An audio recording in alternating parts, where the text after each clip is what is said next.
జై శ్రీమన్నారాయణ. అస్మద్గురుభ్యో నమ. శ్రీమతే రామానుజాయ నమ. నేటి మంచి మాట. ఒక అడవిలో మంచి స్నేహితులైన కోడి మరియు కాకి ఉండేవి. ఒకరోజు వేటగాడు అడవికి వచ్చి కోడిపుంజుని చూస్తాడు. తెలివిగా కోడిపుంజుని పట్టుకొని సంచిలో వేసుకుని ఇంటికి వెళుతుంటాడు. ఇదంతా చెట్టు మీద నుంచి గమనించిన కాకి కోడిపుంజుని ఎలాగైనా కాపాడాలి అనుకుంటుంది.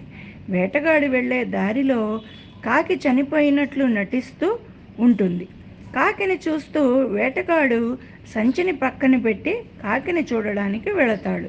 ఇంతలో తప్పించుకోవాలని విలవిలలాడుతున్న కోడి సంచి నుంచి పారిపోతుంది. అలా కాకి వేటగాడిని మోసం చేసి కోడిపుంజుని కాపాడుతుంది. ఇందులో ఏమిటంటే నీతి, ఎప్పుడైనా ఎవరైనా ఆపదలో ఉంటే స్నేహితులైనా ఇరుగు పొరుగు వారినైనా మనం తప్పనిసరిగా మన తెలివితేటలతో శక్తానుసారం కాపాడాలి. జై శ్రీమన్నారాయణ.